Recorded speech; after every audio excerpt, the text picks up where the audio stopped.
Hello, everyone. Welcome to episode 162 of Floating Through Film. This week, we are trying something new again for our last break before we start a new series. I don't know if this is much. Okay, I don't okay, know. No, we're experimenting with our form anyway. I guess that's a good way to say it. And I hope this one sticks. So I think it should be fun. Yeah. Especially with this first essay, which I've already read a few times. And it's just like a pretty popular essay if you start to get into like film studies or like film theory. It's like one of the first ones you'll come across, either to disagree or agree with, and that's kind of what we're going to talk about today. And we'll try to go through what we think it's about and stuff. But let me introduce our co-hosts first, Blake. What's up? And Luke. Hello. So I guess we can do the same way as like we do a movie. Maybe like first overall, like what are your thoughts on this? But like if you've read, I know both of you guys have read some more Bazin essays in general and stuff. Yeah. I guess we can stick more to this essay. Like, what you guys think about it? I really like this essay. I've read it before. It's essay I return back to quite a bit. I think if I were to say like the main point or main idea I like think about in relation to the essay, it's the I forgot what it's called. The way like an image kind of like, in a way, it's like a time capsule of some like object. Like it's proof that an object was once there, even though it may not be like the most accurate. There's something chemical about it that still exists. Like I think about it too when you're thinking about stuff like movies like, I would say like Vertigo, or like something like, or Vertigo influenced movies like Story of Marie and Julianne is a big one I wrote about in my review of that. Like how kind of like in a way like it's that kind of idea of like an image preserving somebody is both real but also could be like used in certain ways and almost can be dangerous in a sense. So that's always been an idea I've been fascinated by. But also like I would say also I really think it's interesting how he's like talking about like the role of film in like the history of art, where like it's not like a general like. It's a bit of an oversimplification when he says like kind of like the whole way like Western art or whatever had been like striving more and more towards like resemblance until photography came around, when then they kind of moved towards abstraction. It's a bit of an oversimplification, but like the general idea of that is like it's really interesting to me. Like kind of like art, like photography filling that role for art. Yes. And kind of allowing pain to go the other direction. Yes. Is really interesting. It's like an interesting way to like, I guess, like the relationship between the two arts. Yes, that's like basically one of the big ideas, Yeah. or like basically kind of you could say maybe the example or I guess you could say the example of he's using the kind of shift from painting to photography to describe overall of like kind of the title of the essay, which is kind of a wordy title, an Ontology of the Photographic Image. Yeah. Which is basically kind of just the idea of just like the history of the image in a way. Yeah. Like how we arrived at the photographic image. Yes. And like what it basically means. Like what's like the difference between a photographic image and a painting? Something Yes. Yeah. is created, but I don't know. Blake, what do you think about the? No, I like the essay. I like the essay too. I have apparently read this one before because I have read the first 50 pages of What is Cinema. I haven't read the rest of the book, but that's also the extent of all I've read of Bazin. I do know a little bit about him, obviously, because we did start our French New Wave series for the very beginning of this entire podcast. So I did read up a little bit about him back in the day, but I do like this one. I honestly like thinking about it in terms of like even going like way back, even before paintings, because he obviously starts way before paintings, like with the Egyptian sarcophagus, and it's just like the mummification. Yeah, because I mean, you always think of back then like the reason they sculpted and things like that was to immortalize people. And that is one thing that we've always said, or that a lot of directors at least have had on their minds on movies, is like film is a way to encapsulate just your living being, like the living person, and making them live on forever. Yeah. Like we still watch people that are long fucking dead. No, and when you say that too, I'm reminded of it's a thing that the film critic Bernard DaCosta wrote about a film called Laura. It's like an old Hollywood film. I think I may have brought this up at some point on the pod. I don't remember. but he says about Laura, and I get to the heart of the film, like the heart of cinema, which is necrophilia. If there is no great movie that isn't necrophiliac, Laura is the paradigmatic example. I definitely mispronounced that of this quality. In the time of the image, it prepares us for the great sleep in which the dead return. I was like, because like in a way, like it's like it brings like dead people back to life, but also kind of uses them in a way. Yeah, I guess like and there's like a perverse quality to that. Yes. Did you have anything else to say about the? No, but I do like how he basically says that photography completely destroyed Baroque painting, essentially, because I mean we've also like we did like Achilles and the Tortoise, which obviously has a lot of that in it, like especially in the second half of that movie, or the second part of that movie with him like in art school. Because the young artists in art school are like literally painting that model of the fruit bowl or whatever, and they're literally why the fuck are we doing this? Like this is what cameras are for now. Like painting is meant for something greater or something like that. Now, so. Yes, that's actually this kind of similar line of thinking that he's talking about here. Yeah. This like why painters are able to say that now versus like in the past, what they saw themselves and their role as being. But it's actually kind of interesting, like, because I had read this essay, like, one of the, like, when I was first, like, okay, what are the film books I should read? What is cinema? Like, literally one of the first ones that'll come up.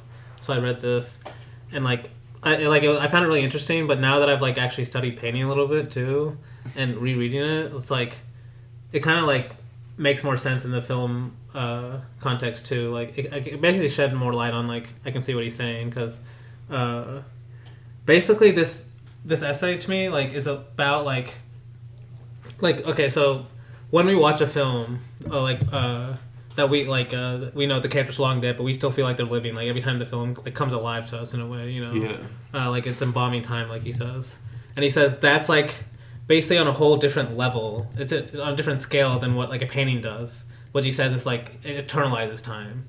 He says photography is doing something different, which is embalming time, almost like a mummification or something. Yes. And like the main difference he says is like the objective quality of how the image is captured. So like basically in painting or for most of image history, someone was created. There was a subjective person, a human agency creating the image, a hand usually or something.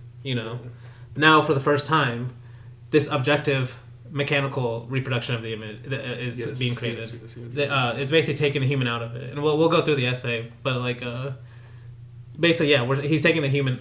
Now for the first time, we can like in a way he says like we trust the image more. Like he uses like the quote, or at least the English translation. He says the irrational power of photography because he's like even if the painting we see gives us more truth or more reveals more truth about the person or whatever, we're still going to in a way trust this out of focus picture just because we know how it was created, right? There's no human agency involved.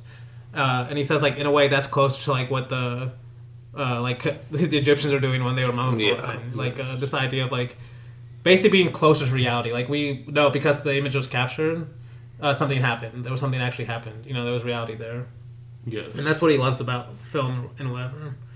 But, like, it's interesting because just thinking about it is, like, I wonder if this is still true now. Like, I think it is true, but also should it be? I think like with AI and digital images true, but now, it's changing. It's changing because a lot of people now they look at the image and they're like, "Is this real?" Because you can't trust it anymore. Exactly. But people still do. A lot of people. That's do. the thing. Like, we still say, "Is it true?" But then we still do. Like, or almost like that's why he says like the original rational power of photography is like. Well, especially like whenever you first see it, you're like, "Oh my god!" Like, yes, this is definitely real. And then the more you look at it, you're like, "Oh." Yeah. It might not be. I don't know. Definitely, like, because like, remember at the time he's writing this like in the 40s, I think. This is analog film, so it's like, of course he knew nothing about digital photography or digital cinema or anything. Where like the process is different. It's a different way of creating the image versus like literally an analog process, which is like directly capturing light. So I'd wonder what he would think about digital, because like I still think there's something true what he's saying, like just from our way of watching movies, or like when we see an image on screen, it's different than like seeing a painting or something. Like we like trust it almost like it's reality itself, even when like to me, like when I even think of like reality TV, like everyone knows it's fake, but we want like people still watch it like it's real. Like you invest it like it's real. Yes. It's like what we do with all cinema, like all fictional films, like even horror movies and stuff. You know, like you believe it on a certain level, like because there's some reality to the image, like real bodies are being captured. You know, I don't know. Like there's something almost irrational to how we believe in the kind of photographic images, basically. I guess. Yeah. But I think we can. Let's just go to the essay. Like, so I want to go through some of the main points, and you guys can kind of give your thoughts too. Did you have anything you wanted to say about from the? Because I know the YouTube channel Film and Media Studies, right? That's a YouTube I'll maybe as we go through. I'll bring it up if okay. think so. So the first thing I had was first he brings up painting. Yes. So like this is actually good. Like kind of a. Well, first he brings up like the religious aspects of the visual image, or like what they were trying to do. Like Blake brought up with the Egyptian stuff, and then like my first kind of main point is like he brings up how the visual arts is not only an aesthetic history, but it's also a psychological history. Yeah. Well, there's uneven. There's a split basically between like on the one hand the psychological desire for representation, and on the other the aesthetic aims. Yes. Okay. Yes. So like first he says, which is interesting. So because usually we would think visual arts aesthetics, right? Yes. But he's also saying there's also psychological history too as well, because like aesthetics, you're basically thinking about psychology as well. Yeah. Which to me is also like I always think about that Deleuze quote where he's like, when filmmakers start speaking, they also become philosophers, like that kind of idea, because it's like to create a visual image, you actually have to think psychologically in a way of like what someone wants to see in a visual image. Yes. You know. So I just like that, and then he also says it's also a history of resemblance or realism. Yeah. At least in Western art. This because I've also read a lot of Money Call after I'd read this essay too, and he has this amazing essay called "Seen from Nowhere," which is about Indian painting and like why they never veered towards perspective, which is like a big part of this essay, and why Money Call would like this, because like most people think of perspective as a good thing. Like even now, if you go to a museum, a lot of people will say the abstract stuff is actually like it got worse. Like the great stuff is the perspective stuff, where it's like realism, right? Where it's like looks so detailed and so exact. You know, it's like amazing. And when they get to the stuff, it's like, oh, I could do this. You know, like, the abstract. It's crazy. You'll hear it all the time. You can just go. Which is maybe. But like photography, it kind of like it basically freed. I guess like what kind of Bazin's saying, it's like it kind of freed painting from. Yes. Well, and what he said, he actually gets harsher. He even says perspective was the original sin of painting. Okay, yeah. Which is like basically what Money Call like. That's kind of what his essay is about too. But so it's interesting. He says like the realism part is also another aspect of this Western painting. No, I'm also this also reminds me of like whenever on Twitter someone will post like Hitler's paintings and people be like, but they're so good. But they're not even good. Like it's just like just like he drew a castle, guys. Cool. I guess it looks kind of realistic, but like. But see, that's what a lot of people look for, is this kind of resemblance. Yeah. At least that's what they kind of think they want anyway from art. But yeah, like he says, basically perspective. So then he brings up perspective. So that's what. So like he's gonna bring up why is it a sin? Why is perspective a sin? Yes. Because I'm gonna read this Gallagher quote in a little bit too, because Gallagher actually mentions this Bazin essay about when he mentions perspective. Because he's so harsh on it, right? He's like it's like the great sin of Western painting and stuff. But why does he say that? Because he says first. So he mentions those 2 points. I was going to read them exactly, because he says, from now on, after perspective. So maybe I should mention briefly, like if you Google like Byzantine paintings or like Byzantine iconography and stuff, and you look at their kind of paintings and stuff, it'll all be flat. Like you'll see the icons behind them and stuff.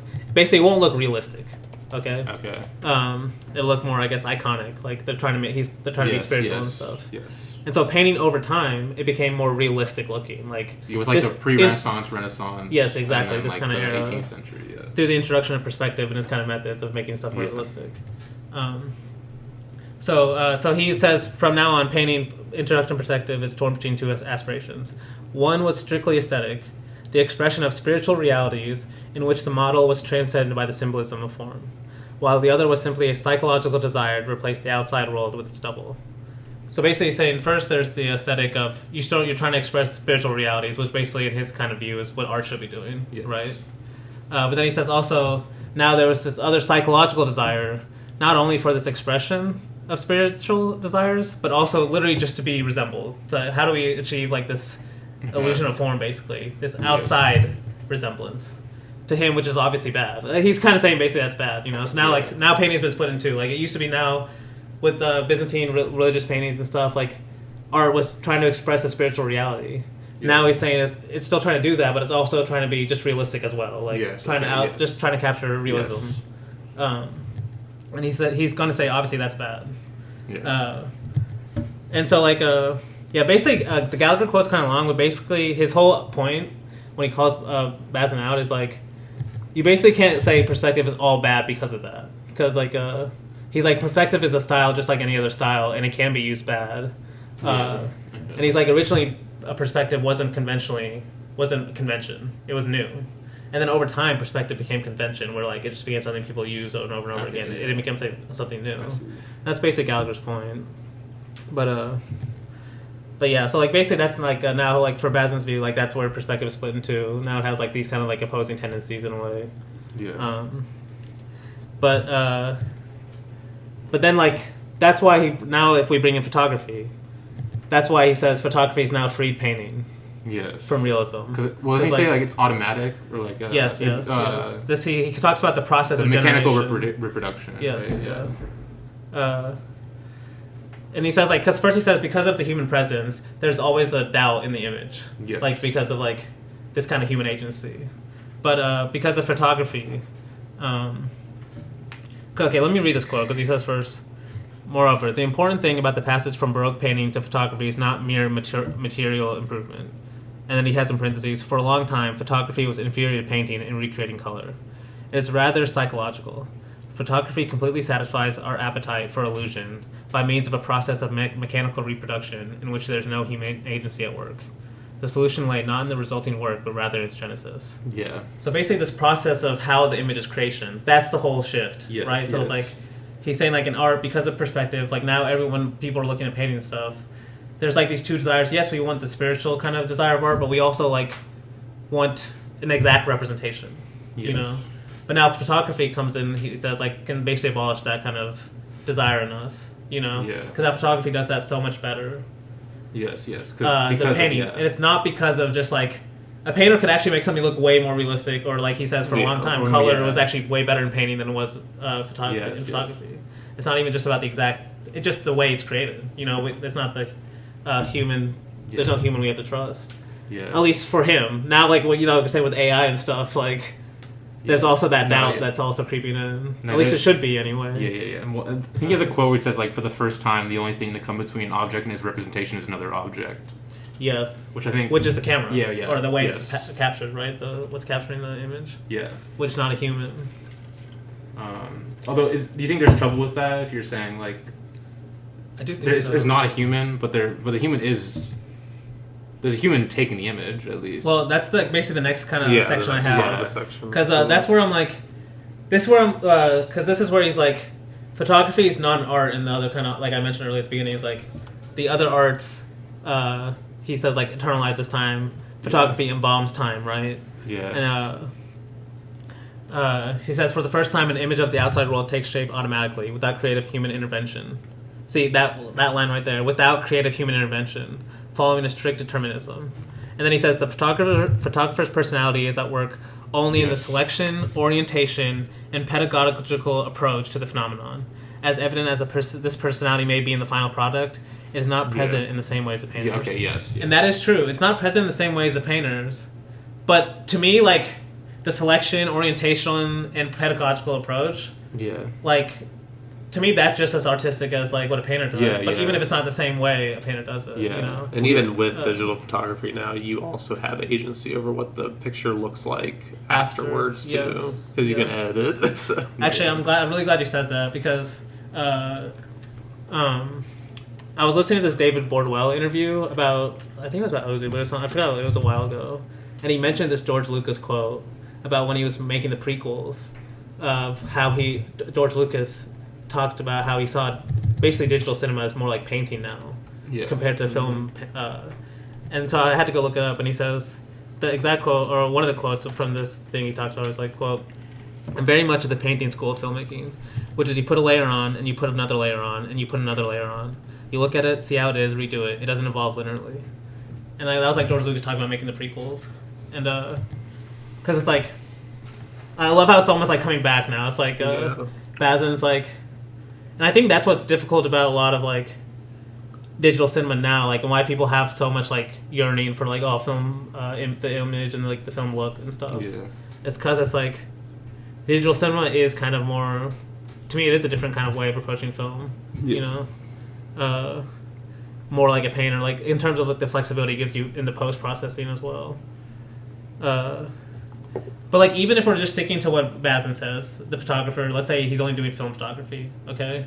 This idea of process selection, this selection orientation and pedagogical approach, to me there's still more creative. That's creative human intervention. Yeah, because he says without creative intervention. To me, it's just like it's just different than a painter, I guess. But I still understand. Like, there's that camera, the mechanical part. Like, it's. I mean, I think that's what he goes on to say. Talk about like with like the chemical. Like, there's something chemical about like what you're capturing, which is absent obviously when you're talking about painting. Or like there's an index, you know, fingerprint. I think he mentions the fingerprint at some point. Because he says it basically when it's actually captured by the camera, it is truly represented, made present in time and space. Photography transfers reality from the object depicted to its reproduction. Yes. Basically, this idea of like we see the image, we know that object was there. We know. Versus like a painter, the painter can paint something we don't know for sure. You know, we kind of have to trust that the object was there because the painter painted it. You know. See, that's what makes AI just so like that's not true. You know, like that's not. Just because the AI is like just a combination of all these images that that did exist, maybe like. But yeah, basically, then he, because I think you kind of mentioned this already, but this is like one of the great. This is one of the great quotes. There's a couple, but he says, "quote Only the photographic lens gives us an image of the object that is capable of relieving out of the depths of our unconscious our need to substitute for the object something more than an approximation. That something is the object itself, but liberated from its temporal contingencies." The image may be out of focus, distorted, devoid of color, and without documentary value. Nevertheless, it has been created out of the ontology of the model. It is the model. Yes, I think it is the model part. I feel like is the troubling part. Honestly, that whole last sentence is so good. Not that he's obviously like, it's obviously a very interesting point that like is true. I think to some extent, especially when he's talking about like it's basically liberating from his temporal contingencies. Although maybe you can probably like have some disagreements with that. You could, for sure. Yeah. Like, can anything be liberated from that? Yeah, because, like, it's sure, like, it's represented as, like, it's liberated from the temporal contingencies. But I get what he's saying. But in your mind, like, when you, like, I guess when you're, like, taking that image, maybe it's a different type of contingency, you know? The way you, like, kind of, like, would take an image in your mind. Remember the example he gives right after this? Yeah. It's about the photo albums. Like, how we view people in a photo album. Where it's, like, basically, like this object now exists in a different time than it would never have existed, but we know that object was still there, this person, you know. Also, I love what he says without documentary value, because then that just makes me think of film right away. Yeah. You know, because it's like, there's all this idea of like why a lot of people are just, maybe not even like the casual, but like people like us, like why do people love film history and like love going back and watching old movies and stuff? I think that's part of it, just like watching dead people and just like making them alive, at least in my head, you know, it's like making them alive again. Yeah. And like that's like, even when like filmmakers would have never known that, like to me that's like one of the powerful parts of just cinema in general, and like kind of how he talks about. Do you think filmmakers want to know that though? Like especially these early filmmakers, no way. Like they didn't know like how because photography existed before film though. So like photography capturing a dead person, like they would have to have at least some semblance of you mean how film and photography captures and makes the person. No, but how long were these films going to last, kind of thing? Oh yeah. Like if we were still going to be watching them. Well, they definitely didn't expect some of these films to last. That's what I mean. Sure. So that's what makes it even miraculous that we're watching them, you know. Because they were making it for a certain audience, and like obviously these films outlived them. That's the whole point of this podcast. Yeah. Like, and especially this idea of like it becomes the model. Like like the whole idea is like we can still watch these films and we can get something out of them. We don't have to like be like oh, it's only for these people, and we're like studying them as like this distant artifacts. Like we can still get them some out of them today, you know. Where like I really like that's to where that makes sense to me. This idea of like an object being removed from its temporal contingencies because it still makes sense in different. Now we're in a new basic temporal contingency, and the object still makes sense to us. You know, the films. Have we defined what temporal contingency means, by the way? Because we kind of just been throwing that around. I would say basically just like he means it's like a it's kind of hard to explain, but like almost like if you take I think in the video I watched the film he took had the example of an apple. If you're capturing an apple, a temporal contingency basically like would be like basically like it's like what happens to it afterwards. Like if you like an apple might be cut up or it might be, you know, like rot. It might rot some more, like its environment. Before and after. Yes. It's just like basically it's just like lifting it from its temporal contingency is to literally take it from, I guess, just like liberate it from time, I guess. Yeah, or remove it from this idea of having a past, present, future. Yes. And now we're saying, okay, now the present is the only thing is this, and we're like basically pulling the present out. Yes. Or at least an image of the present. Image of the present. Which is what makes it kind of like where people disagree with Bazin and stuff, and like this even Godard's films are a lot about this kind of dual tension of like the cinema's a lie that we believe in, you know, of because they all loved Bazin, but they also disagreed with him. Yes. And you can kind of read it between the lines. Is Bazin essay like he was a Catholic and he was very Christian? Oh, really? Yeah. I didn't know that. So like this kind of like spiritual belief he has in the image is like, you can tell like it's a, you can tell that there's like some like a spiritual thrust behind like a lot of what he's saying, especially because he was so excited about like, and this is basically the next quote. This is my favorite quote because I have to read it. But this idea of basically the impassive lens, and he was so excited about that. It's like, what can that add to art, you know, versus like, you know, like I've been saying, all of this was basically subjective agency before this of some kind of image being created. Now for the first time, an image is being created objectively, you know, at least relative to the painter or whatever. Paintings, So like what like that's so exciting. Like what can we do with it, you know? And then obviously we talked about Renoir last week. He loved Renoir and like that kind of realism of the. Basically, the documentary of the images, you know, as he's telling the story. Renoir loved Bazin too. Yes. Because I mean, he didn't he write the foreword for What Is Cinema? I'm pretty sure. Is it like he said something about like it's like a tragedy, like he never got to like appreciate modern cinema or whatever.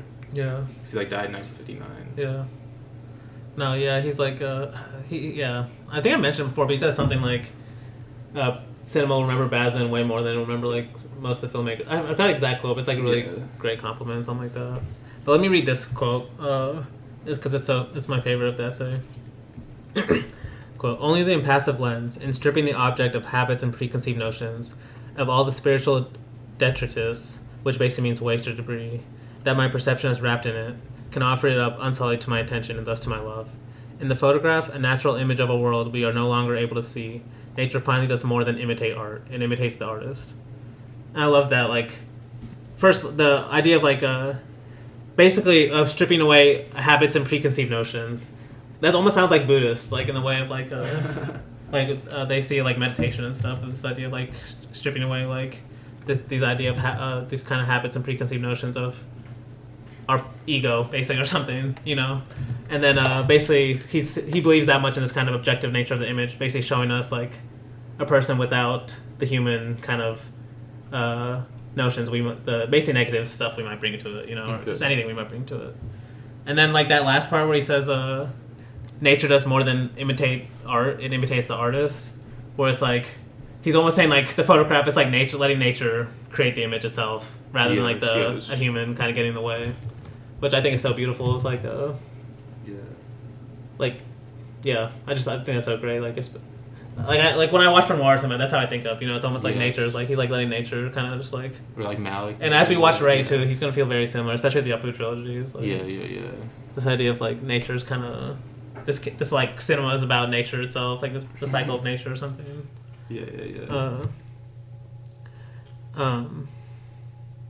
But yeah, because then he says like this is something also really interesting. He says the existence of the photographic object, on the contrary, shares in the existence of a model, like a fingerprint. Yes. And that's where he's like, that's different. That's what I think that's a good analogy too, where it's like different than a painting, where he's like, the capturing of image is almost like a fingerprint, right? It's like it's something that actually existed. Yeah. So it's like another shout out to the Film and Media Studies video I watched. I should reiterate, this guy has like amazing videos. Yes, go to. And he brought up in this point about the kind of like index or like the fingerprint thing. He brought up C.S. Peirce's 3 categories of signs, and he said, and which apparently says like the photographic/cinematic image's status as a document is tied to its indexical powers. Where basically there's 3 signs: icon, symbol, and index. Icon is like the physical resemblance to the thing being represented, so like a figurative painting. A symbol has no resemblance between the signifier and the signified. The connection between them must be culturally learned, so words. Because like obviously there's no like direct link. Yes. While icon maybe has like a physical resemblance, like an image. Yes. And then index shows evidence for the existence of what it refers to. So like fingerprint. I think a bullet hole is one of the yes examples. It's like proof that something existed, yes. but it's not necessarily like an icon where it's like similar in resemblance. Yes. Interesting. So that's interesting. Like versus like the icon, like a painting or something. Yeah. It's like more like icon. Yes. Because as you kind of said earlier, like the photography, you really have to, because you're documenting something in reality, compared to a painter who is kind of like using his hand in a way, or just like his, I guess it's just brain or whatever you want to. And if you want to know why Bazin doesn't like words, that's the symbol basically. This is why Bazin he's like no symbols. Try to avoid symbolism. Even Ross Lane talks about this one. It's like he's like basically directors will hate, like a lot of directors, especially they'll be like, no, I'm trying to avoid symbolism, or like because that's why they're trying to be like, it's more indexical, like you're saying, like if there's some meaning there, it's like almost coming directly from this relation to reality that you're capturing, versus like trying to have some direct meaning that usually has to be taught previously, right? Like that's why when he says preconceived notions, that's a symbol or something. Like you're watching it looking for the meaning of, well, what does that mean? What does that mean? Absolutely. Yeah. Versus like being like letting the meaning arise, almost like you're watching nature. We're like, just like, I have this, but it doesn't mean like someone else saw that tree and thought the same thing or something. Which is a very difficult thing. That's obviously why film is hard, and at least that kind of those kind trying to capture that. But we're basically at the end. Like, there's a couple more things I want to say. Like, because he mentioned surrealism really quick, which I thought was interesting. Because he says, quote, "The surrealist aesthetic goal was inseparable from the machine-like impact of the image of our minds on our minds. The logical distinction between the imaginary and the real was eliminated." And that's a great quote. The logical distinction between the imaginary and the real was eliminated. Yes. Because basically, like, this idea of like basically the truth now is like just the image itself exists. And I think like that's even kind of interesting with like AI and stuff too, where people just believe in AI images. They don't question the image or whatever. But that's because that reminded me of like I went back and looked through some Fellini quotes I had, because I'm sure he had like a quote similar to that, because that was something you could tell he believed in, like this idea of like basically fiction is reality just because it's like real, even if it's fiction. Like I'm creating, like he was like that. He has one quote where he's like the image of the Amarcord I created, the sea I think I know what you're the sea I created for Amarcord was more real than the real sea. Yes. Because it's like the one like truth to self. Yes, exactly. Which didn't Rossini like wasn't that his whole idea of neorealism, like what's true to yourself or whatever? Yes. I don't know if it's the same thing, but like that is that kind of, that's how like Fellini would take it more further, but he has that similar idea of like what neorealism should be, right? That kind of more inner reality or inner truth. So the Fellini quote was like, quote, "Cinema verite, I prefer cinema menacity. A lie is always more interesting than the truth. Lies are the soul of showmanship, and I adore shows. Fiction may have a greater truth than everyday, obvious reality. The things one shows need not be authentic. As a rule, they are better if they aren't. What must be authentic is the feeling one is trying to see and to express." I think that goes back to like basically that beginning where I was talking about that when perspective split the two realities. At first, there was the aesthetic, basically trying to capture the spiritual reality. And that's what that's what Fellini is talking about right there. And it's perspective like kind of also introduced that illusion of reality that painting went through. Of like, but in a way he's also talking about just like how we approach truth in general, right? Like scientific truth, not just perspective, but just like the scientific method, like how we analyze, like truth has to be kind of objective in that kind of way, you know, the same way like we would judge like how painting is realistically true, like literally, you know, and then these kind of inner realities, we'd be like, oh, that's just like that's not the same kind of, that's not the standard we hold it to now. Yes. Versus like Bazin, obviously coming from like more religious perspective, it's like no, that spirituality is like the more truth. Like I think it's Delaney saying something similar too about that inner feeling is more important, just like the kind of the literal outside everyday truth. Yes. You know. But then the last line is funny because like I was like, I wonder how we're gonna actually relate this to the Griffith essay. But I think it is because it's kind of like a prequel to Griffith basically. Because literally the last line of this essay is, then again, film is a language. Okay, yes. Which is like, you could say is Griffith this whole thing. It's like, okay, so what does that mean? Film is a language. Like, that's what he's trying to do, right? It's like, experimenting now with like, what does that mean of like, now, because we kind of skipped over it a little bit, but he talks about how perspective did solve this idea of realism in time, of like capturing a moment, but it can never solve movement. And so now with photography, with cinema now, you get movement as well. Yeah. And you say that's like Griffith's whole thing, I guess.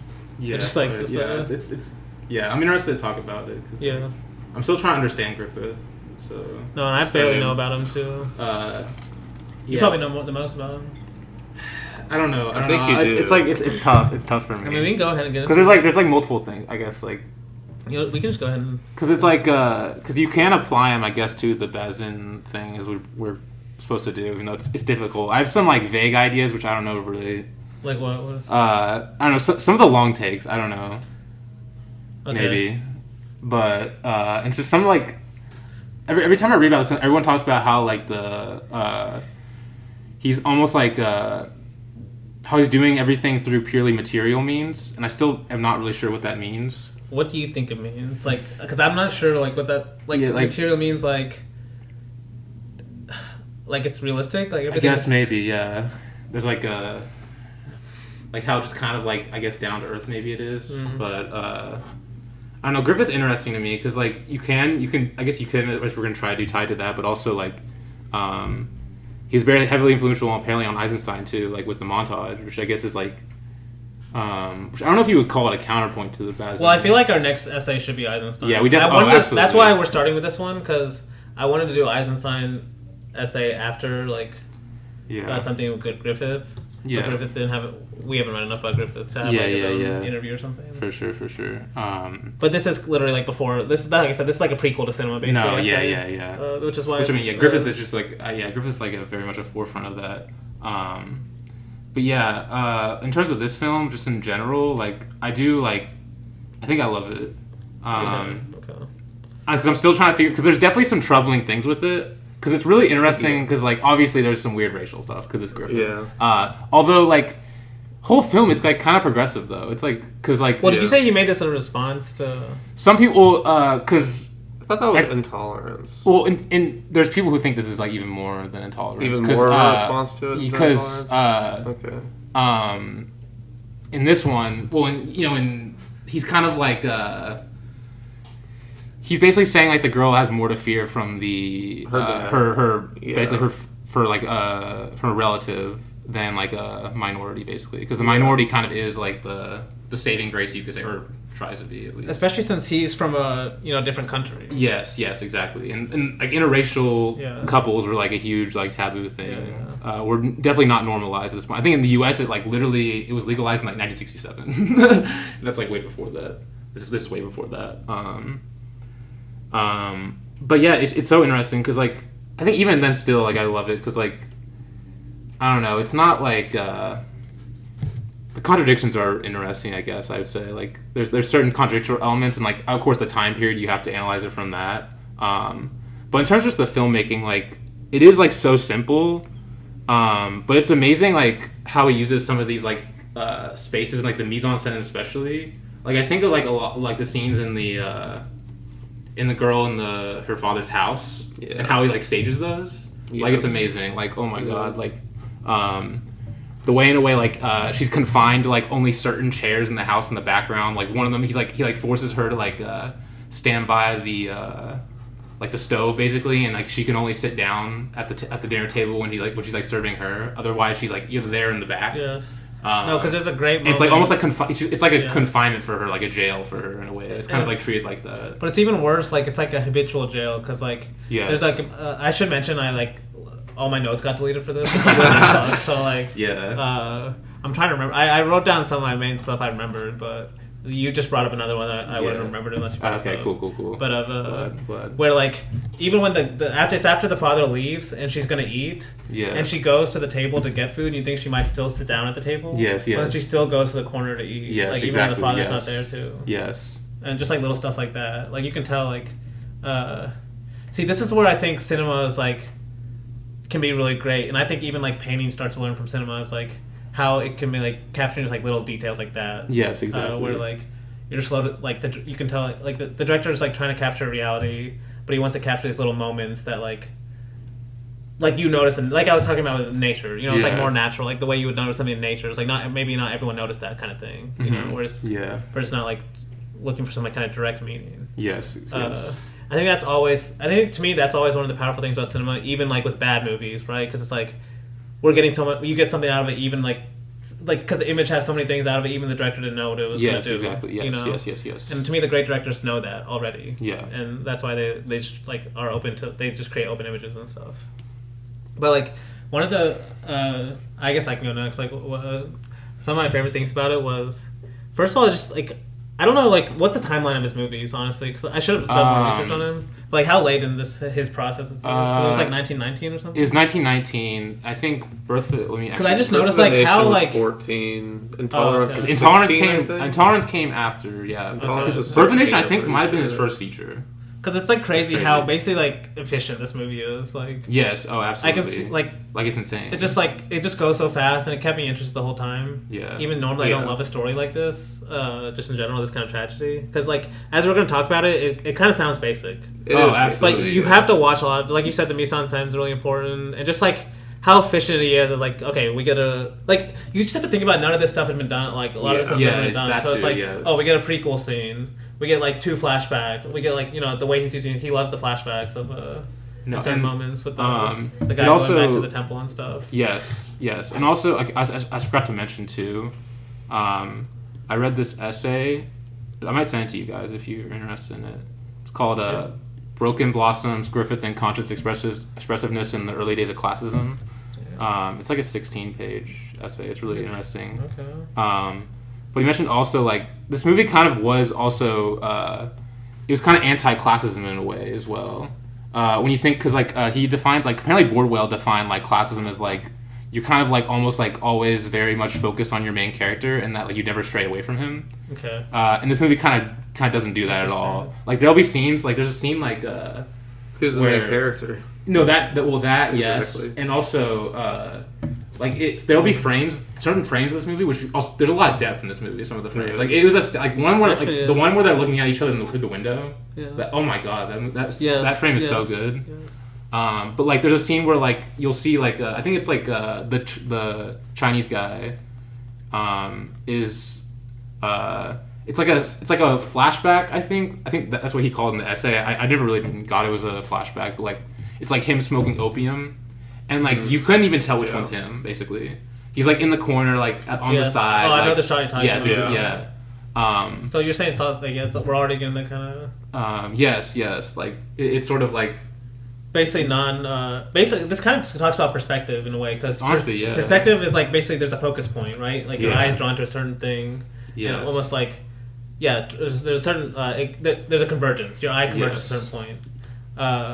And what you're basically talking about is non-convergence. Yes. Like when we see the image, your eye is like basically there's even like not only your eye a certain image doesn't know where to go. Like you're saying, there's no certain central character to go as well, right? In your head, like absolutely. What's this movie really about in a way? Like, and I think that's where it's like I can tell he's like more interested in the filmmaking parts of it. Like he's like using the story, to kind of like. Basically use cinema to like experiment with cinema. Like it's kind of like I've noticed like a few things where like it's kind of crazy because we've talked about this rule of repetitions. You know, we're like, oh, Bresson, Lubitsch, and like Osai, all these directors do it. It's like Griffith's already doing this. No, yes, absolutely. Like with the smile, the fake smile. Yes. And then like she does at the end, like hits so hard, Yeah. you know, but it's like a different context she used it in. Which we did specifically talk about that smile in the Buster Keaton series. Oh, we did? Because in Go West, Buster does the. Is that from this? Yeah, he was parodying this. Is your daddy Buster Keaton? No. Damn. Actually, no. Griffith's everyone's daddy, low key. Even Nolan, you could say takes it from Griffith, but that's I don't know. You can't really tell that from this. Not until I pick a Lumiere series. Yeah. No. Even though you should watch the. The Eric Romer Lumiere. Yes, I do want to watch Romer that. and Renoir. Yeah. Which is just insane, honestly. Okay, I definitely need to watch that. But then also, because then you can log a lot of Lumiere movies. Because they show a lot of them. I'm close to 2K? Because they'll watch them and then they talk about them, which is just crazy. Yeah. Damn. But you can see why Renoir, like this kind of goes. So you've watched a movie with Renoir, low-key, then, like, in a way. Oh, yeah. You watched it with him. Which is also crazy, this was just on French public TV. Which is like, can you imagine them showing that, like, on two directors talking about, like, the beginning of cinema and, like... It would have to be some, like, really, like, schmoozy, like, Scorsese is, like, being nostalgic, and it's, like, on Hulu in some random, like, series, basically, nowadays. Yeah, like, it wouldn't be on, like, top public, like, ABC or something. Yeah. But actually, you mentioned Scorsese, I forgot to mention on the Ontology, the Photographic Image part, but, there's this YouTube video, I can actually link, I always forget to link stuff when I say I'm going to. Okay. But remind me, I have to link this video, and then also I can link an essay, the actual essay, too. Okay, yeah, that's true. I'll probably help people if they want to. When should I remind you? Huh? When should I remind you? Next week. Okay. When I'm doing editing. But there's this video is called "The Truth Is in the Sauce." Martin Scorsese explores Andre Bazin's Ontology of the Photographic Image. Oh, damn. And it's basically this guy's comparing. I just searched on YouTube, and it's only 7 minutes, but he's comparing like Italian American to the Ontology of the Photographic Image. Oh, his short film? No, the documentary he made about his parents. That's It's a short film? I think it's like 50 minutes, though, isn't it? Okay, that is. It's not a short. Like when you say short film, I think like 7 minutes. It's a documentary. It's a blurred type of. It's a documentary. It's a documentary. But anyway, basically, like he even shows like a brief intro from the documentary where Scorsese apparently like, talks about this idea of like can a documentary even be real in the first place because like they're aware of the camera, but like there's a lot of good stuff in the video, but there's one part he mentions that apparently Scorsese points out and when he made it or Scorsese has this quote where he's like, I love the process of making Italian American because he's like trying to he talks about he's trying to capture his actors the same way where like you're trying to get them to a point where they don't know there's something being filmed. And there's the point in the documentary where like the mom in a way she's still acting for the camera, as she's like teaching and stuff. But then all of a sudden like the stove like starts burning really fast.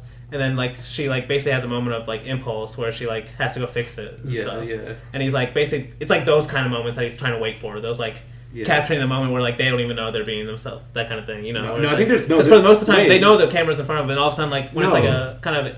Okay, so I'm so glad you brought this up because I remember there's a moment in that documentary where he tells them the camera's off and they keep acting the same way. Interesting. So I need to watch the documentary. Damn, yeah, you do. I remember being cool. It was cool. It was a while ago I watched it, but I honestly haven't seen a lot of Scorsese documentaries. I'm thinking about it. Yeah, I haven't really either. But I haven't watched Scorsese in so long. It feels like so. Yeah, normally if you watch them. No, I'm kidding. I'm kidding. No, but yeah. But I don't know. But Blake, have you said what do you think of the movie? No, I liked it too. I'm still unsure on Griffith as a whole. I do like a lot of what he's doing. I do like how he's just playing around with it because we already did talk about kind of like this non-convergence or how like kind of detached the story kind of feels in certain moments, but it also lets him play around with those like actually converging on like your like actually like making your perspective completely focus on like Lillian Gish or something. Because like her face does a lot of the heavy lifting in terms of the emotions. Also, the dad's face I love so much. Yeah, because like there's that one moment where he does like the close-ups of him. Basically, actually, how he's using the close-ups. Yes, exactly. Where they're also like fuzzy, I think too. I think they're like not totally in focus. I think they are a little bit, but that might also just be the film. That could be the. I'm not sure. Well, I'm pretty sure in the essay I read, he said they were like okay. Focus. The one I noticed is. like the way he's using repetition, even the close-ups, is like we see it's first the way like the Chinese guy approaches her, like it's like he's approaching the camera, a close-up, and it's like basically out of love, and then later it's like the exact same shot, but it's the dad coming at her after he finds out. Yeah. But it's like almost the exact opposite emotion now. Yes. Just like little shots like that, and just what the camera can do, because Griffith also like he understands the power of the camera and how the image like makes a person react. Like obviously he does. Like he might say he doesn't after A Birth of a Nation, but he definitely even understood back then the power of the image. Like and like making like the power of the image in terms of like putting yourself in that person's shoes and making you feel the same way that they absolutely. do, because that's a big reason why like I would say there is value in studying Birth of a Nation. Because like I disagree, because there's people who will watch Birth of a Nation and say, you gotta appreciate it. You just gotta ignore all like the racist stuff. Like you just like appreciate the form, which I don't think you can do. I don't think you can divorce the content of that movie from the form. But I think that's why you should study it. There's a reason why you can't detach it, because like it's why like it's like that since that movie established all these like narrative functions, that kind of develop empathy for you. Like it's kind of like you can study it basically like as like a forewarning of like the dangers of film, or just like like the empathy machine. Yes, like that's. But also, yes, like in a film, you can never detach content from form. Yeah. But like this idea of like after the film, as we try to deconstruct it, I think it's interesting in a way of like what like how style influences content, basically. Yeah. Like that's basically what we're talking about now, is like these narrative techniques and stuff. How different directors that like are not racist or whatever, not even trying to make propaganda, how they use these ideas of repetition and stuff. And that's what makes cinema so dangerous and exciting and stuff. Yeah. But like it's like that's what like to me it's like you don't have to watch any movie. Like if you're if you say I'm interested in film history, or I want to basically say I'm a film historian basically at some point, then you basically have to watch Griffith. Yeah, you have to. I can see that. And that's just like you don't have to be like, oh, I love Griffith now, like I watched him, like but you basically like just to know like what he's doing, like as what I'm talking about now, like these kind of techniques. I see what you're saying. Yeah. Even though I say that as someone who hasn't watched it, it's my first Griffith. Better get on that. But like to me, it's more like the content. It's like the stories don't seem that interesting to me more than it's like Eisenstein. You should watch Intolerance for sure. I will. No, I'm going to watch him at some point. Well, has this made you like watching film make you want to do it? Yeah, honestly. Because I know you were quite apathetic when I talked about it before, but like it's not the reason I haven't watched it is not because I have like a moral stance against not watching it. Even though you should obviously have a moral stance against like discrimination. Yeah. But it's interesting you said like because even like Blake was saying like he understood the power of the image. If it's I don't know if it's true, like if it's true that he was trying to make up for A Birth of a Nation. Yeah. Then even obviously he understood at that point like what image could do. If he's trying to make other films to make up for it. I don't know if he actually did that. Like, well, Intolerance was like a racist. racist. Well, I think he himself was like trying to like say like he didn't have control or whatever over Birth of a Nation. Even though apparently, I read a Neil Bahadur like it was like a review or something. He said like apparently like people who say like Birth of a Nation was just a one-off thing for Griffith in terms of like him being racist. Apparently, he had a short film that he made. I think is Lost. That was about eugenics. Oh God. So I don't know if he can like. Yeah, he does have his squeaky record. Yeah, no, definitely not. Definitely not. And also, this film, obviously there's some trouble things. Don't read the alternate title of this film. No, it's pretty bad. It's pretty bad. It's pretty bad. We can't say it on air. Okay. But I don't. Although it does say the word, I guess, in the movie too. Oh, okay. I'm just. Yes. Yeah. I know. Yeah. But okay. One more thing I want to say because like before we can kind of like we said the story itself is not that hard. It's like a tragic. It's just a classic tragic love story, almost like a Romeo and Juliet kind of thing. But to me, like it's almost like you said, like we've said how powerful, and this ties us back to Bazin, like how powerful an image is itself. Like, yes. If this was even compared to like an animated film or something, where we know like it's recreated, like how powerful it is. Like even in 1916, to see like an interracial couple on screen or something. Yes. Like even now, like people have problems with that. Like in 1916, it must have been insane. No, yeah.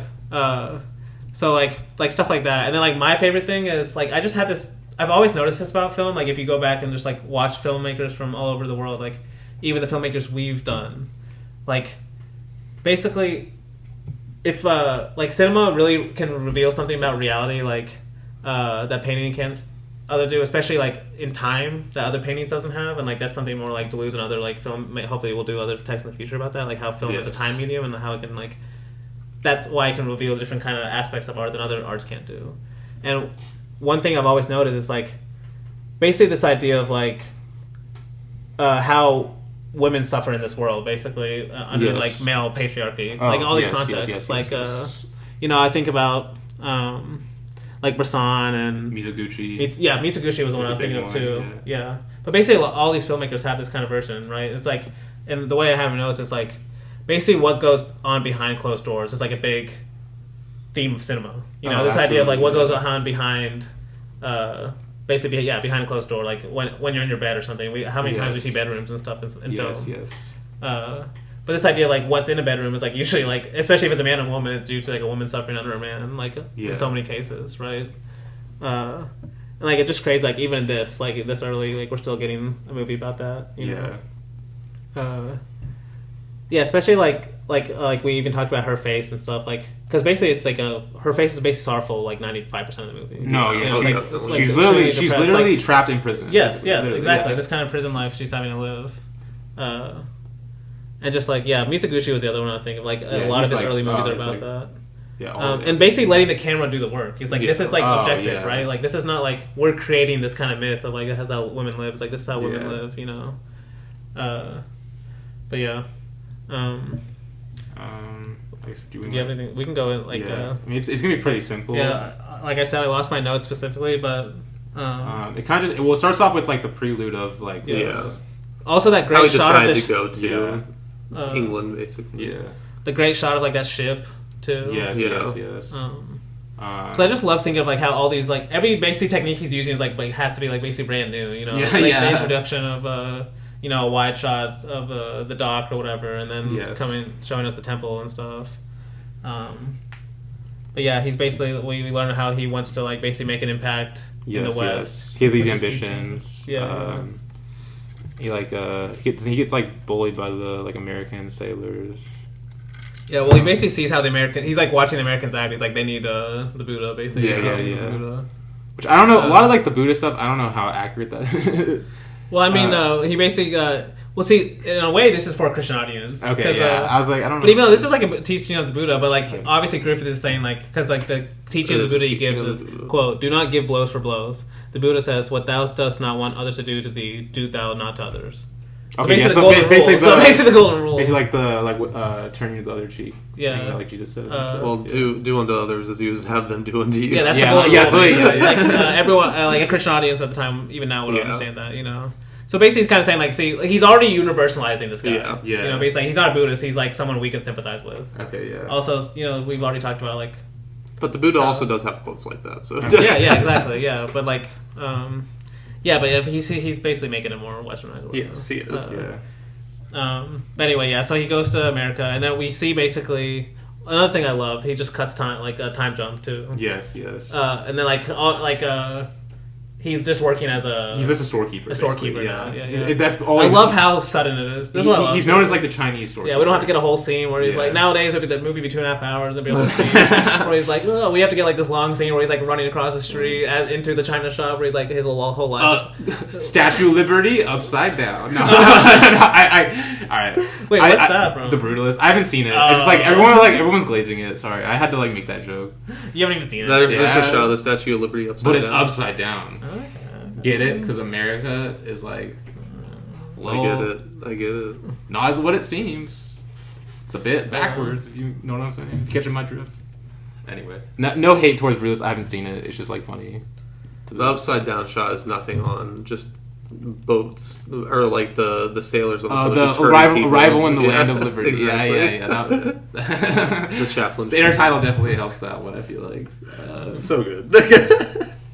But then we see so we get the broken bits of life in his new home, which I really like, which is what I was saying, like has that scene of him smoking opium in the den. Is this the flashback? That white shot? Well, I guess it's... Or is it like real time? He's showing broken bits. So. It's just broken bits of life. Okay. It's like in a way, I guess it kind of is flashback. It might just be like it's like a sort of like Wait He was went just through like basically. presenting some like moments like Wait went through basically in he's these also years. he's also like playing music, I think. Then we meet the father, right? The boxer. Or the boxer. Yeah, Battling. Yeah, battling. What is his name? Battling boxer. Is that his name? I forgot his name. Battling something. Battling something. Yeah, something like that. But anyway, he's also the father. Yes. Yeah, and like introducing that like home that has that one room that we go back to a lot. Yes. Yeah, he's like as he kind of says, like an abysmal brute, a gorilla of the jungles of East London. And he's like, he's like a really good boxer. Very memorable face this guy has, Yes, like he his does. eyebrows especially. Yes. Um, Actually, what's his actor's name? I feel like I've seen him in something. I feel like I have too, honestly. really? Yeah.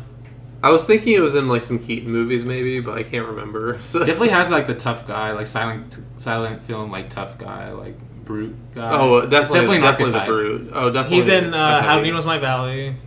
What? No way. I don't know what character he plays. For real? Is he like a main character? That's the only one I recognize. Is he the main guy in? Wait, is he the father in that movie? Maybe? Wait, what's his Donald name? Crisp? That might be the. Oh shit, he might be the father in that Maybe, movie. yeah. Damn. 'Cause, yeah, he would be old in that movie, older. Damn, maybe that is why. Damn. Maybe. Was Like- John Ford a Griffith fan? I mean, he had to have been. I feel like it would make sense. Yeah. I feel like a lot of the old. I feel like they have to look up to Griffith, especially Ford, who was like a silent filmmaker too. Yeah. Yeah. Yeah. Yeah, but anyway, and we That's see- something for you to learn. Yeah, I gotta brush up on that. Probably I the like- long ass Gallagher book has like some shit on it. Yeah. Oh, that's true. But yeah, like we immediately see he's like we're like introduced to him like he's like having a drink and stuff. 'Cause he's like a drunk basically. A lot of drinks. We see like some boxing scenes too, which are kind of crazy because it's like, I was talking about like I love like how like wide angle he goes in a lot of these scenes too. Yeah. You can see it definitely in the boxing scenes. And I guess this one is kind of like it's weird because he's like it's like a boxing scene. He fades to a boxing scene, then cuts back like it looks like the exact same scene too. Oh, later on. Or no, it's right now. It's at the beginning. I don't know, like if it's like a memory or something, but there's not really any air titles, I don't think. But anyway, yeah. So yeah, but then like yeah, obviously we have the title card that says like the managers complain about drunken women battling in a rage. He cannot take his temper out on him. He saves it for a weaker object. So yeah, basically like taking out his rage of his manager onto like of Lillian Gish's character, like his daughter, who's like the more helpless, like. Honestly, and you saying like weaker object too, like kind of makes me think. That's what the inner title says, actually. Yeah, you mentioned that. It makes it like just another point I was making about this, like what cinema capturing this kind of like basically how women have been treated as objects, you know, Yes. like capturing this, trying to Just capture. like like basically being on the how do I say this? Like the end of men's rage. Yes. Or just like Yes. I don't know how you would say that in more eloquent terms. Basically, you could say the end of men's like anything. I Yeah. guess like their power, like The victim yeah, of man's rage, I should say. yeah. That's probably the best way to say it. But like and because even- like just sort of from her face, like the close-ups. Yeah. You know, I thought of a Dryer too, like how Oh, yeah, the okay. close-ups too. Like I wonder if he was thinking about some of these, like Yes. just like the power of a like that kind. And that movie's Just very her similar, being like a very literally- similar theme, right? literally This idea of trapped men. as an icon in that Yes. movie, I guess you could say. But like also the way the men treat her. Yes. That's true. And it's like her just capturing her face yeah. in those moments. you No, know? definitely. And like he also introduces the girl around Yeah, here, yeah. and like the title card says like when not serving as a punching bag to relieve the battler's feelings, the bruised little body may be seen creeping around the docks of Limehouse. And he's really playing up like how depressed she is, you And know, how like, she's- small she is too. Yes, oh also, my yeah. gosh, that's insane. Yeah. Yeah, we just see some like scenes of her like walking around, basically.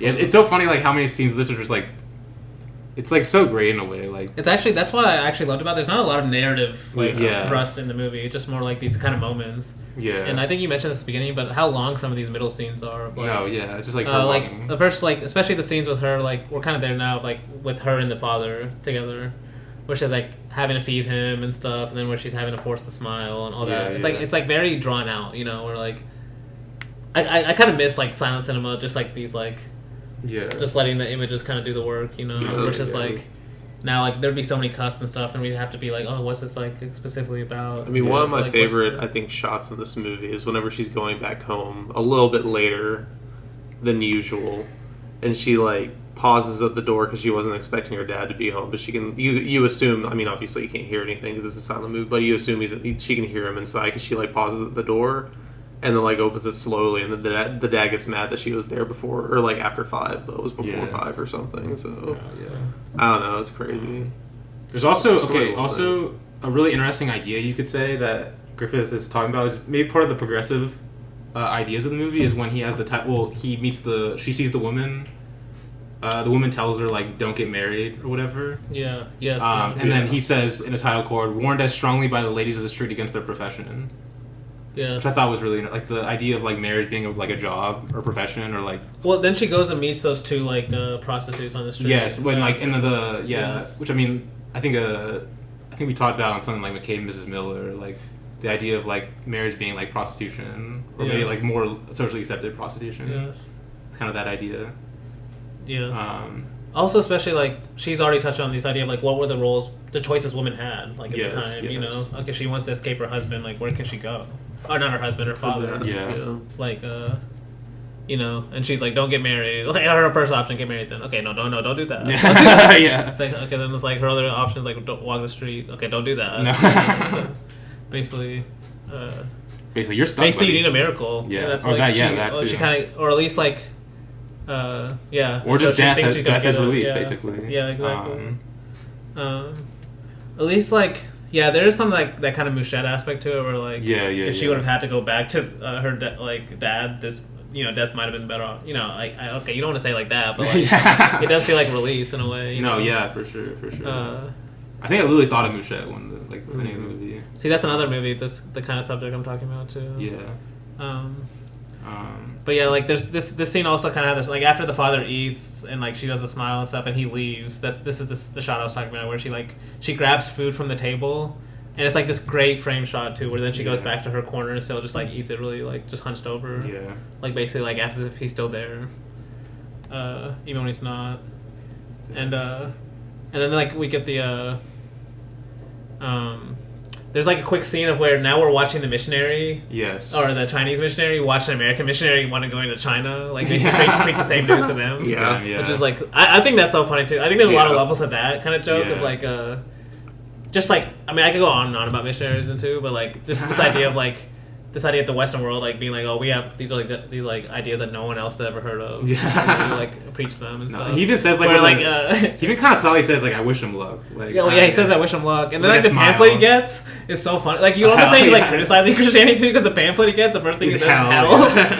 Which is like even worse. Like to me, that's like way worse than the Buddhist message. He was bringing back. So it honestly makes it even funnier, but.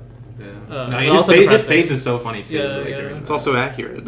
No, but he's also thinking of like, damn, I wonder what's gonna happen. You know, because like he had all these like basic ideals. Because like at the very beginning there was like this quote too of like he had some youthful dreams, but now he has the sordid realities of life or something. And that's like now he's a shopkeeper. You know, so he's like, I wonder what's gonna happen to this guy because he's like he has so many ideals right now.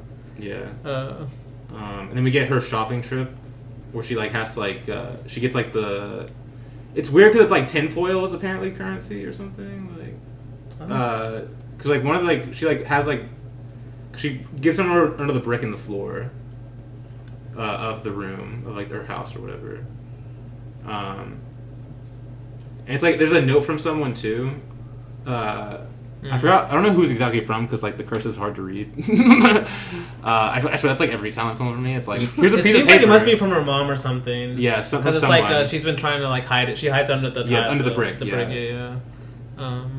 But yeah, she goes out. And this is where they see each other through the window. Yes. Yeah. Oh yeah. This shot is just like, it's also said like he like basically like watched her often. And like I love the title card. The beauty which all Limehouse miss smote him to the heart. And I think there's also. I also like the depth you were talking about too. Yes. Because people always bring up the Orson Welles, like he's like the inventor of depth stuff. Yeah. Which But like, but yeah, basically, like you're saying, Griffith's already using depth here. Yes. Especially for like 1916 cameras and stuff, like how hard that was to do to Oh, capture yeah. to get these two things in focus. Like you can tell it's very intentional. Yes, absolutely. But it is a great shot too. Like Yeah. it honestly made me think of like a side shot where like I forgot what movie it was where he's like there's a shopkeeper like looking at a girl and just like there's like a 2-minute shot of It's him like like every staring. movie. Just longingly looking. No, at but Yeah. I especially love like this romance too, because like there isn't a lot. Because obviously, since it's a silent film, they kind of can't like talk to each other. No, but there is definitely the depth of field, especially in the hole, because there's that shot of one of them on the third floor of the apartment, and the other one on the second floor of the apartment, like below the level, and you're there's a like, lot or of maybe it's like flipped, and the one below is on. There's the like a second million floor. other shots in that movie though, right? So good, Yeah. yes. No, but like That's all about. this romance definitely like it definitely hits for me a lot because like there's I a do lot like of this one. because a lot of it's just like them like looking at each other, and it's almost like I think there's some readings too of this movie where you could say like in a way it's like he's almost worshiping her in a way, I guess, like especially kind of in the way like he kind of sets her up in the like in his house or whatever. I think there might be like he's like there's like spiritual like religious objects around her or something. I think I read somewhere. I mean, she's lit And up. like he also like religious because in a way like objects, so. actually I have a quote about this I think. Because he says this is from the essay I was talking about earlier, where it says Griffith recognizes Cheng's love for Lucy as an act of holy worship because social convention forbids their love. Lucy and Cheng persevere in death. I thought that was like really interesting. Because like yeah, literally like because I think in the movie like they don't touch at all. I'm pretty sure. No, because he even makes a point like basically like how pure he is. Like his pure love won't allow him to basically touch her. Which Basically, I think like he's kind of contrasting that to the father, who's basically like Yeah. beats her, you know. But also, I mean, wouldn't you say like that kind of like pure love is almost kind of religious too?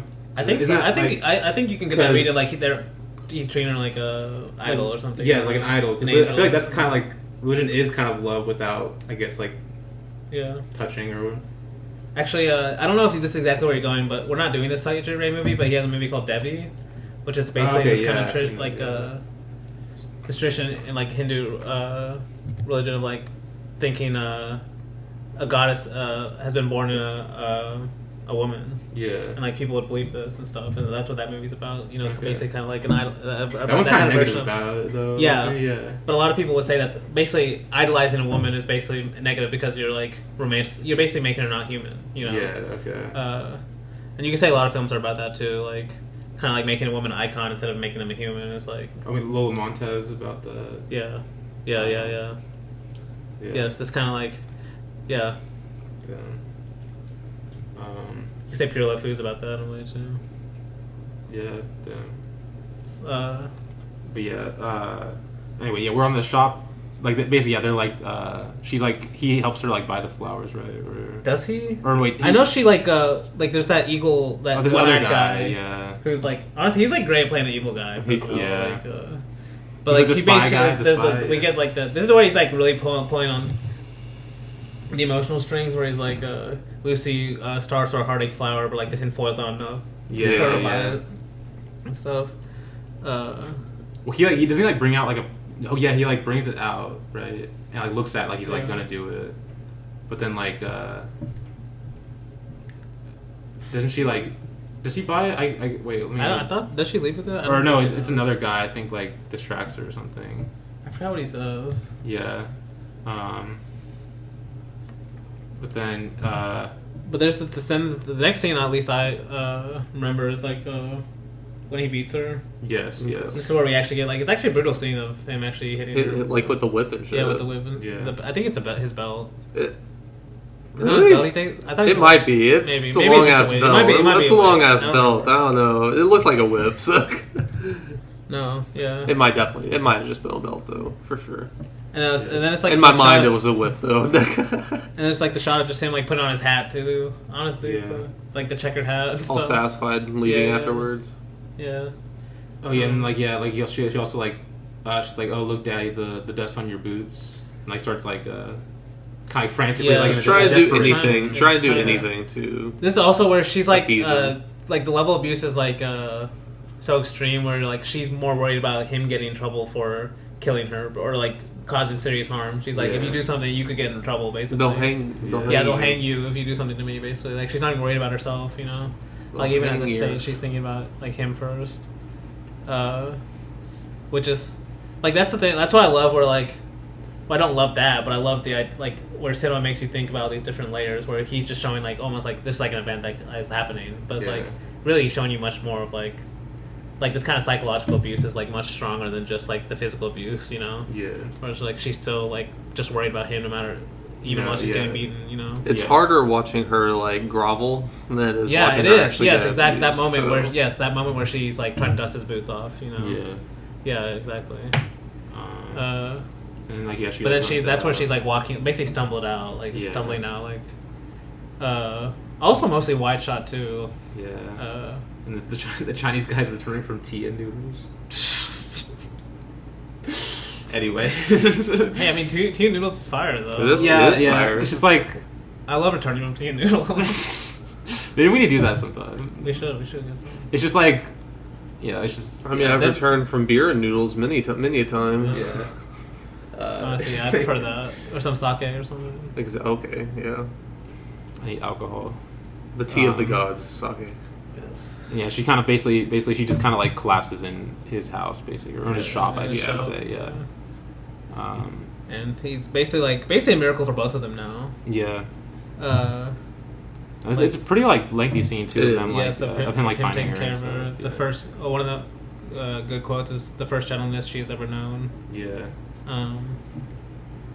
Yeah, there's like some poetry basically. Was it like lily flowers and plum blossoms, silver streams and dim starred skies.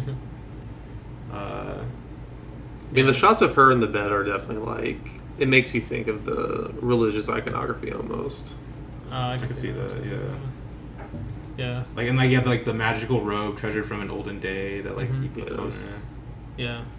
Like it says, room is prepared for like princess. Yeah. Yeah. Treating her like royalty or like a goddess. Or something. There's also the blue and yellow silk caressing white skin. Her beauty so long hidden shines out like a poem. No, but yeah, it is a lengthy scene, and then like until like the spy comes. Yeah. Yes. Yeah. And then the spy comes and it's like this fucking snitch. Yeah. He's like so excited to tell the boxer that his like daughter's with this Chinese guy. Yeah. Doesn't really explain like. There are so many of these just like characters he's just a in spy, movies where they just love causing shit. Yeah, that too. Yeah. Like just the satisfaction on their face whenever they like stir up a lot of trouble. It's just like that evil eye guys like that too. Yeah. I forgot his name, one eye or something. Well, like what I think is this guy that comes back later on and says like, "Oh, he knows," or something like that. Yeah. But that's when this guy goes and tells the boxers in training what's happening. And then battling what did they say? Battling Bill or whatever his name. It's not Battling Bill. It's something else. Battling Burrow? Is that his name? Yes, you're right. It's Battling Burrow. Yeah. He's like basically he has to do his fight first, then he's gonna go get this guy. He's got to box this dude. And this is where we get his cross cutting. Yes. Basically, this last setup is for Griffith to show off his cross cutting. Yeah, which he's obviously one of the biggest things he's known about. Which I for the most part I don't like cross cutting that much, but this one is like it's pretty efficient. Like it's pretty. Don't you like Nolan? Huh? What about Nolan? I mean, I like Nolan. Like Interstellar, Dark Knight, like. Interstellar's one's like that's why I feel like it kind of annoys me more than like Interstellar. Like Dark Knight, like has like a ton of cross cutting. I mean that's the like really perfect important. movie though. It's like really important. But see, that's why I'm like when it's important to the movie, like when it's actually used like to like kind of enhance the kind of tension, which everyone would always say I guess it is, but like a lot of time cross cutting to me is just like use like the way music videos use it. It's like we don't got enough stuff basically. It's like we just gotta like act like there's information like action through like Griffith definitely doesn't do that. No, this is like he's like telling the. Even though some of this time, like a lot of even in this movie, it kind of annoys me where this Chinese guy is basically like gone every important scene. Like, where was he during like where she's like basically in her? I forget what he's doing, but it's like she's in the room by herself. Like basically, this guy's always gone every time some shit's going on. Yeah, which is that's a cinema classic, so I can't. But anyway, like Battling Burrow wins the fight. Yeah, he has like it's cross cutting with like the Chinese guy with the close up of him coming towards her. You mentioned earlier. Yeah, That so he, like, also she thinks it's scary at first, but then like that's where cross-cutting can be interesting, where the contrasts also are interesting in themselves, like the narrative montage basically, or just comparing Battle and Burrow, like what he's doing. He's an aggressive boxer versus this guy. He's like a religious. Well, yeah, I think I think that's kind of what people say like when they consider like Griffith montage, like the narrative montage. Yeah. Well, I think in Eisenstein's critique. Well, that's what the next essay I want to do is we're going to talk about that because Eisenstein does really. He talks about Eisenstein being, I think he calls it parallel montage. Yeah, and then like basically which is basically for him almost like a surface level montage. Which like, basically he says like because like parallel lines can't intersect basically. Yeah. And he's like, but Einstein wants intellectual montage. I think is what he uses. I forgot exactly what he says, but it's like basically this idea of like a montage of ideas too. Yes. Which I think he's kind of under. Which I'm saying here is he's kind of underrating what Griffith is doing. We're still getting that kind of montage as well, like comparing these two kind of characters. Yeah. And like. It's like very this aggressive, like different. I said, this aggressive boxer who's like basically hate and this like religious kind of pure soul who's love, and the fact that this guy is also from China, makes it even more interesting, because he's like supposed, at least in an American context, is supposed to be the bad one. Yes. You would think. He even says like outright, like, oh, he hates like the inner house, like he hates like people that aren't from his country. Yeah. Just like outright says it. Yeah. No, because like that's where like the guy. I'm glad you mentioned that close up, because we'll see it later, like I mentioned earlier.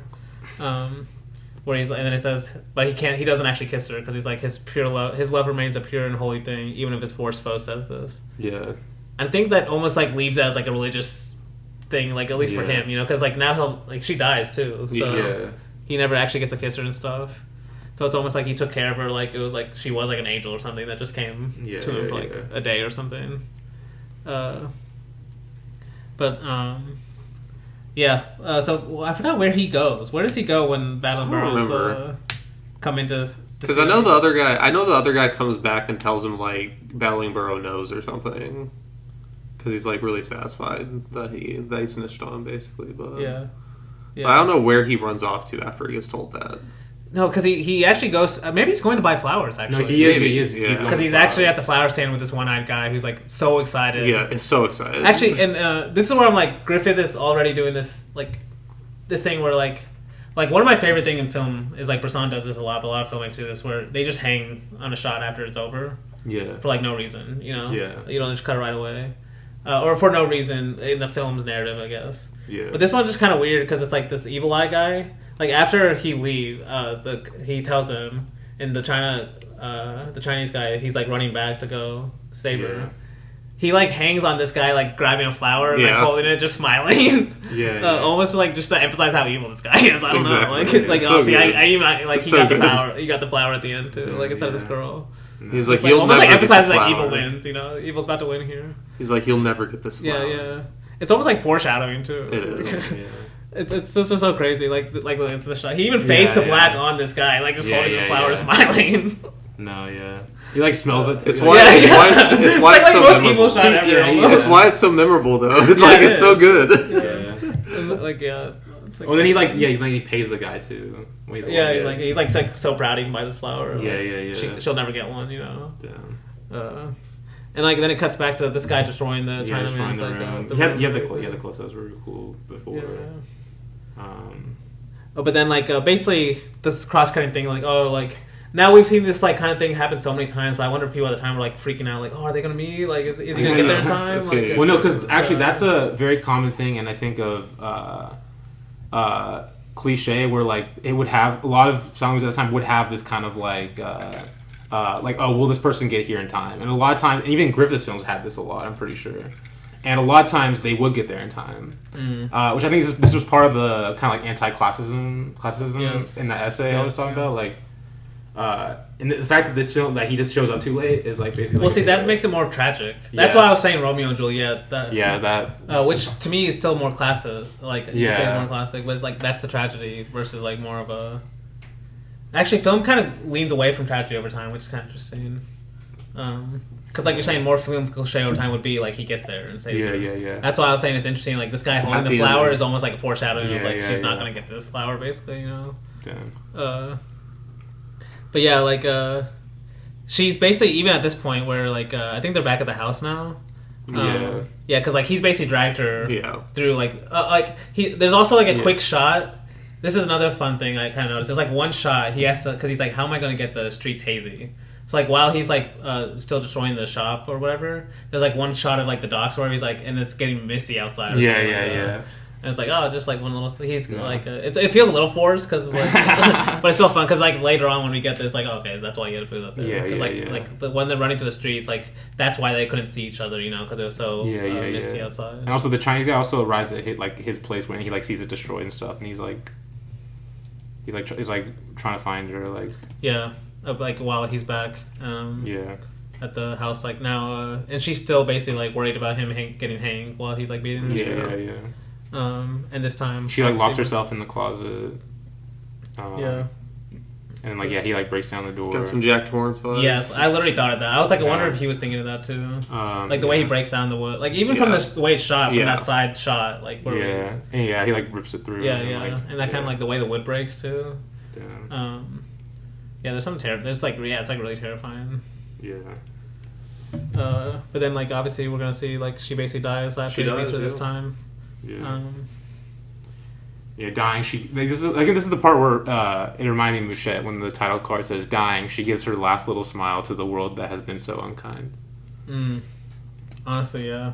It's like she's like almost like accepting death, or it's like maybe. See, that's why I love like I think that's why Bresson's movie is a little different to me. Like why I think Bresson's movie is like almost hopeful in a way, because it's like not the literal death like where he wants you to commit suicide, but like this idea of like she chose that part. At least that's part of her life she chose. Like this whole life has been like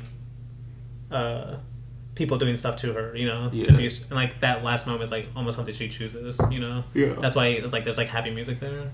Yeah. But this one is, I can see exactly what you're saying about that. Like it has that same feeling about both of them dying because of the basic oppression of men. Yeah. This like life they don't get to choose at all. Yes. And then like the Chinese guy arrives. Like we see a quick shot of him grabbing a gun too from his shop too, so we know something's gonna happen with the gun. Yeah, we get a Western shootout. With a Western shootout of.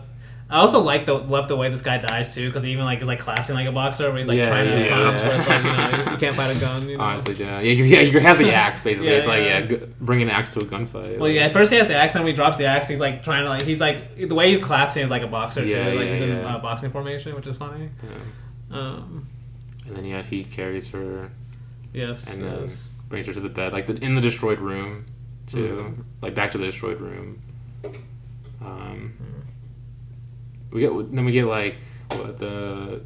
There's like a shot also like we've gotten a few flashbacks of like the temple, that it's like the same temple shot he keeps remembering. Yeah. Of like the kind of split screen of like the like landscape almost on the left, and then like the guy ringing the bell in the temple on the right. Yeah. That's basically how the movie ends. There's also like a great shot of her in the casket also, honestly. Wait, he kills himself too. Oh yes. Yeah. Which that also makes it Romeo and Juliet kind of. Yeah, I guess so. Although apparently, I think I read somewhere that this it's a bit weird that apparently he's committing seppuku, even though he's Chinese. But that's definitely not seppuku, though. Well, people call it. I don't know if it's actually like the. I don't think people call it seppuku. Yeah, I don't know. Like I don't know. Like I'm not an expert at all on that. I don't think you would. But to me, there's just like he's committing suicide. But. Yeah, I don't know. But then it does cut back to like the bell thing, like after he dies, and then like it shows the boats. It ends on like the shot of the boats on the water. Yeah. But, yeah, that's Broken Blossoms, I guess. But yeah, definitely revisit this. Yeah, no, I think that was fun. Yeah, for sure. It was fun. Next week we're doing starting the Satyajit Trilogy. I mean, Trilogy. The Trilogy. But we're starting with the Apu Trilogy. We're gonna try all 3 movies next week. Don't worry, we won't go as long in every movie though. All I can say is you can't complain whenever Luke turns. Yeah, this is showing that you're okay with that. Honestly, all 3 of these movies might be still longer than like 2 movies you pick. No, these are what 2 hours, 2:30. See, I'm not gonna. Are they that long? I think they're long. I actually don't know. So. I actually haven't checked them. I haven't watched these in a while, so they might be all under 2 hours. Actually, I can't remember. So, but yeah, until next week, hope to see you floating through the clouds.